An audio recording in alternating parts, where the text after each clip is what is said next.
Hi friend, जय श्री कृष्णा, राधे राधे। तो देखिए बेटे की मॉर्निंग हो गई है, मतलब उसमें चाय बिस्किट ले लिए हैं उसने। और अब मैं लंच बनाने के लिए आ गई हूँ। तो आज उसको चाहिए थी पोटैटो वेजिटेबल, तो मैंने उसके लिए बना दी आलू की सब्जी। और यहाँ पर डिब्बे में रोटियाँ देख ले रही हूँ, उस हिसाब से मैं आटा लगाऊंगी। और फिर हस्बैंड और हम दोनों, मम्मी पापा है नहीं, तो हम लोग बना लेंगे आलू गोभी और टमाटर की सब्जी, क्योंकि अभी सीज़न में अच्छी लगती है गोभी की सब्जी। और ये जो बर्तन दिखाई दे रहा है ना, ये वाले मैं साबुन से ही साफ़ कर लूँगी, क्योंकि चाय के मग है, दूध के गिलास है और यही चीज़ें हैं छोटी, तो इनको मैं साबुन से अच्छे से साफ़ कर दूँगी। और मेरा यही रहता है कि जो छोटे-छोटे बर्तन हैं तो वो मैं नॉर्मली मतलब साफ़ करती हूँ। और जो भगवान को दिखाई दे रहे हैं ना आपको साइड से, इनको मैं राख से यूज़ करूँगी, क्योंकि हम पीताम्बर का यूज़ नहीं करते हैं, हम राख का ही यूज़ करते हैं। इसमें कुछ स्टील के भी बर्तन रहते हैं ना, तो राख से वो भी साफ़ हो जाते हैं। और फिर तांबा है तो तांबे के बर्तन भी साफ़ हो जाएंगे। तो ये देखिए, मैंने भगवान के बर्तन और फिर जो मटके पे ढकने का रहता है ना ढक्कन, और फिर जो मग जिससे हम पानी भरते हैं, बस उनको भी मैं राख से ही यूज़ कर ले रही हूँ साफ़ करने में। तो क्या रहता है कि दिन भर हाथ लगते हैं, पानी के मटके में ज़्यादा यूज़ होता है पानी का, तो इसीलिए। और ये देखिए मेरे भगवान के बर्तन कितने अच्छे चमक गए हैं बिना पीताम्बर के ही। और फिर यहाँ पर मैंने बोरिंग का पानी चालू किया है, तो ये बाल्टी में भर ले रही हूँ, ये आटा लगाने में काम आएगी। और मैं अरेंज कर दे रही हूँ सारे बर्तन। और फिर जाली साफ़ करनी रहेगी मेरी, तो मैं जाली भी साफ़ कर लूँगी। और मॉर्निंग में मैं तो यही जानती हूँ कि जितना क्लीनिंग का काम कर लो ना वो हो जाता है, वरना अगर एक बार आलस कर लो ना तो फिर नहीं होता है। तो मेरा तो रूटीन जो है वही रहेगा, भले ही मैं कितने बजे भी उठूँ, लेट उठूँ या फिर जल्दी उठूँ, लेकिन इनकी जो क्लीनिंग है ना डेली की, वो तो मैं करके ही रहती हूँ। तो ये देखिए मैंने अच्छे से तीनों नल को भी साफ़ कर दिया है, ताकि ये भी चमचमाते रहे दिन भर। और फिर बच्चे के लिए, बेटे के लिए बना रही हूँ मैं लंच, तो उसको मैं एक तो गाय की रोटी निकाल दूँगी और 3 रोटी मैं रखूँगी बेटे के लिए लंच में, क्योंकि वो सुबह से बस बिस्किट खाए थे, उसने 2-3 वही लिए हैं और कुछ नहीं लेगा। तो स्कूल में 11 बजे लंच होगा, जब तक बेटे को भूख भी लगेगी। तो यहाँ पर देखिए मैंने अच्छे से घी लगा दिया है। और घी लगा के मैं आपस में रोटियों को मतलब फोल्ड करके मतलब थोड़ा सा कर देती हूँ ना, तो वो घी चारों तरफ, दोनों तरफ लग जाता है रोटी के। और उसका लंच पैक कर दिया था मैंने। और मैं आ गई हूँ रूम में, तो थोड़ा सा रूम अरेंज कर दे रही हूँ। और इधर मेरे हस्बैंड आ गए थे, तो मैंने सोचा क्यों ना यार मौके का फ़ायदा उठाए, तो मैं थोड़ा सा हेल्प ले ली मैंने उनसे, क्योंकि ये लोटन था उधर गिर गया था, तो मैंने सोचा कि यार दे दो ना, मुझे नहीं आना पड़ेगा। और मैं अरेंज कर दे रही हूँ यहाँ पर। ये देखिए बेटे को नहला दिया तो वो हो गया रेडी, मैं धोने लग गई हूँ कपड़े। तो ये थोड़े बहुत ही कपड़े, मतलब सॉक्स है, ठंड में थोड़ा सॉक्स ज़्यादा निकलते हैं। और बेटे की एक स्वेटर है छोटी वाली, उसकी यूनिफॉर्म है, ज़्यादा कपड़े रहते नहीं ना, तो हम लोग फिर मशीन तभी लगाते हैं जब पैंट शर्ट और ये ज़्यादा रहते हैं ना तभी।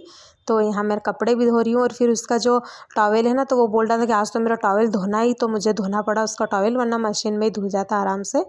चलो कोई ना, जो बच्चों को दिमाग में आ जाए वही ठीक है। और ये देखिए मेरे बर्तन, सॉरी कपड़े भी धुल गए हैं। अब मैं लगाने वाली हूँ पोछा। तो पोछा लगाने के पहले मैं एक बार सारे सामान अरेंज कर दिए हैं।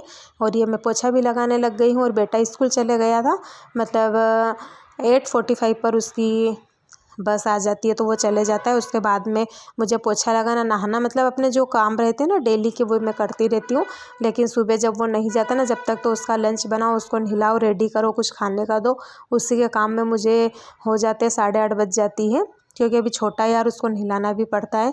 और ठंड के टाइम में तो मतलब उसको डांट फटकार के ही नहलाना पड़ता है, कि दादी फिर दादू या पापा इनके हाथ से नहीं नहा सकता वो, क्योंकि एक माँ की जो डांट सुनता है ना बेटा, तो अपने आप काम में आ जाता है। तो बस उसको मैंने डांट फटकार के, तो क्या मतलब थोड़ा ठंड लगती है ना, तो बाथरूम में चिल्लाता भी रहता है। गर्म पानी भले ही रहो, लेकिन ठंडी का टाइम है, बच्चा है तो ठंड तो लगेगी ही। तो बस मैं यहाँ पर पोछा लगा दे रही हूँ। और अब ये दिन भर ज़्यादा डस्ट नहीं आएगी, तो मैंने अभी मेन गेट लगा दिया है, क्योंकि मैं अकेली हूँ। फिर अगर जितने गेट खुले रहे ना, उधर इतनी निगरानी करनी पड़ती है घर में। तो बस मैं एक गेट लगा दिया है, मेन गेट। फिर एक ही गेट मैं खुला रखती हूँ हमेशा, और जो नेट वाला गेट है ना, तो मैं हमेशा ही लगा कर रखती हूँ, क्योंकि अभी 2 दिन से ऐसा है कि बिल्ली भी घर में आने लग गई है। तो कभी दूध वगैरह आ जाए किचन में, तो फिर एक बार अगर दूध पी लेगी ना, तो उसका वही टेंशन रहेगा डेली। तो इसलिए मैं जो मेन गेट के पास, और फिर एक दूसरा वाला डोर है, वहाँ पर लगे हुए हैं नेट वाले गेट, तो वो मैं लगा देंगी। और देखिए मैं आ गई सामने वाले रूम में, मम्मी पापा के रूम में पोछा लगाने। मैं नहाकर आ गई थी और डोरमेट मैंने लगा दिया क्योंकि किचन में पोछा लगाया था ना। और नहाने के बाद जस्ट बाद मुझे ज़रूरत लगती है पानी की, भले ही चाय दूध ना दो, लेकिन 1 गिलास पानी पी लूँ ना तो मुझे 1 घंटे तक तसल्ली रहती है। और उसके बाद मैं अकेली हूँ, मम्मी है नहीं, तो फिर काम भी मुझे करना है। जैसे कपड़े वो डाल देते, पूजा कर देते, ये काम वही कर लेते, तो वो है नहीं, बाहर गए हैं, तो इसलिए मुझे करना पड़ रहा है। तो ये ड्रायर कर लिए हैं मैंने कपड़े, इनको मैं छत पर डाल दूँगी और छत पर डाल दूँगी ना तो फटाफट से सूख जाएंगे।